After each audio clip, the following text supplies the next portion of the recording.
누수 탐지를 하다 보면 고객들과 비용 문제로 이견이 생길 때가 있습니다. 작업 내용의 가치에 대한 평가가 다르기 때문인데 왜 그런 현상이 발생할까요? 그리고 건물 누수 탐지가 왜 어렵고 비용이 많이 드는 걸까요? 제주도 외도동의 건물 누수 케이스를 보며 설명드리도록 하죠. 새마을 금고 소유의 4층짜리 건물입니다. 평소 30에서 40톤 사용하던 수도가 이달에 90톤이 넘었습니다. 50톤이 오바됩니다. 건물 누수로 보면 많은 양은 아닙니다. 그 외에 계량기가 계속 돌아간다고 합니다.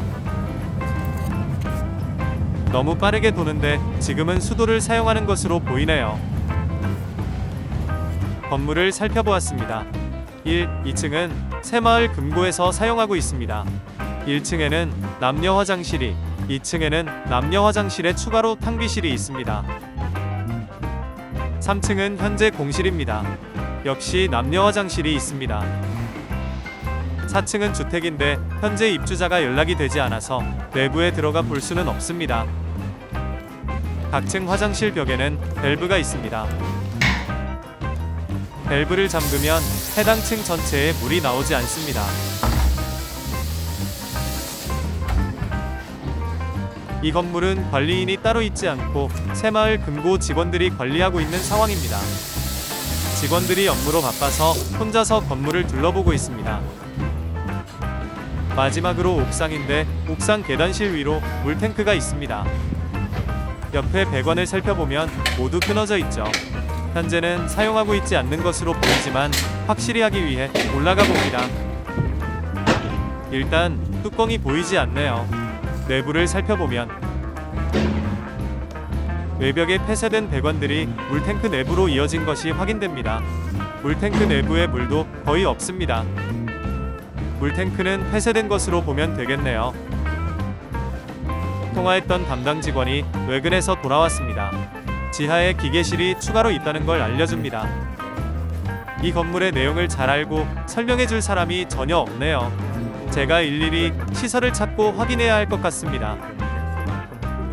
기계실에는 소방 펌프와 물탱크 2개 그리고 급수용 부스터 펌프가 있습니다. 물탱크가 있고 없고는 누수 탐지 과정에 큰 영향을 미칩니다. 물탱크 내부를 살펴보니 물탱크로 물이 공급되고 있습니다. 이제야 계량기가 왜 그리 빨리 돌고 있었는지 이유가 확실해지네요. 물탱크 공급 밸브를 차단합니다. 계량기가 멈춘다면 계량기에서 물탱크까지는 누수가 없는 거죠. 계량기가 멈춥니다.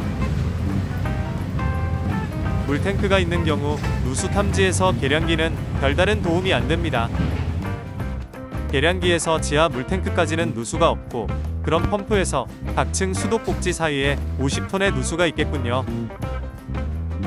이상한 점이 발견되었는데 화장실에서 수도를 열어도 부스터 펌프가 작동하지 않습니다. 그럼 물은 어디서 오는 걸까요? 뭔가 빼먹은 것이 있습니다. 의심되는 곳이 하나 있기는 합니다. 옥상 물탱크입니다. 일단 사다리 옆 구멍에 있는 밸브부터 확인해보죠. 밸브는 두 곳 옥상 물탱크로 물을 공급하는 라인 또는 옥상 물탱크에서 아래로 물을 내려주는 라인 중 하나에 달려 있을 것입니다. 물탱크가 폐쇄된 현재 상황에서는 사실 별 중요한 사항은 아닙니다. 다시 물탱크로 올라왔습니다. 혹시나 해서 수위 조절 장치를 건드려 보았습니다. 이 물탱크 현재 사용하고 있네요. 정상적인 물탱크는 뚜껑이 닫혀있고 탱크 수위도 매우 높게 유지됩니다. 이 물탱크는 완전히 반대로 위장을 해놓았죠. 누가 봐도 속겠네요. 건물 상황을 얘기해주니 그제야 다른 직원이 옥상 밸브를 잠그면 아래에 물이 안 나온다고 얘기해줍니다. 그걸 왜 이제야 얘기해주는 걸까요? 반나절이 지나서야 겨우 건물의 전체적인 배관 파악이 끝났습니다. 이제야 어떻게 누수 탐지를 할지 작전을 짤 수가 있습니다. 먼저 구간을 나눕니다. 지하물 탱크에서 옥상물 탱크로 가는 라인, 옥상물 탱크에서 1층까지 물을 내려주는 라인, 그리고 1에서 4층 각층 내부 배관까지 총 6개 구간이 있습니다. 검사가 비교적 용이한 1에서 3층 내부 배관 압력 검사를 먼저 실시합니다. 4층은 현재 출입이 안 됩니다. 검사 결과 정상입니다. 보통 압력 검사는 변기를 잠궈놓고 하는데 그 이유는 변기 부속이 오래되면 조금씩 물을 변기 내부로 흘려보내고 이것이 압력 검사에서 누수로 잡히기 때문입니다. 이 경우 피해도 발생하지 않기 때문에 배관 누수는 아닌 거죠. 검사가 끝나고 변기 밸브를 모두 열어주는데 계속 물소리가 나는 변기가 발견됩니다. 1층 여자 화장실 변기 중 하나인데 일단 뚜껑을 열고 자세히 살펴보겠습니다. 변기에 물이 가득 찬 후 얼마 있다가 다시 물이 나오고 물이 멈춘 후 얼마 있다가 다시 물이 나오기를 반복합니다. 아래 마개가 새고 있어 물이 계속 변기로 내려가고 이를 보충하기 위해 물을 계속 공급하는 거죠. 이 정도면 50톤의 누수량이 설명이 됩니다. 변기 본사 확인 결과 변기 부속은 제주에서 구입이 불가하고 AS 신청만 가능하다고 하네요. AS를 신청하고 작업을 종료합니다. 문제는 여기부터입니다. 새마을 금고에서는 변기 누수만 확인, 그나마 AS만 요청하고 무슨 비용을 그리 많이 받냐고 합니다. 그러나 저희 입장에서는 건물 전체를 다 뒤져서 찾은 누수입니다. 처음 들은 내용은 50톤과 계량기가 돈다는 것이 다입니다. 거기서 그 복잡한 과정을 거쳐 변기 누수까지 온 것이죠.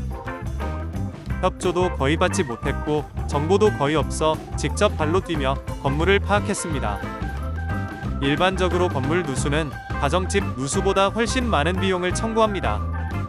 다만 이 현장은 수리 작업을 하진 않았기 때문에 가정집 누수 정도 비용만 청구했네요. 이를 납득시키기 위해 한참을 설명했답니다. 이제 왜 누수 탐지 비용 분쟁이 생기는지, 건물 누수 탐지가 왜 그리 힘드는지 조금 이해가 가시나요? 구독 한 명 늘리기가 참 어렵습니다. 부탁드릴게요.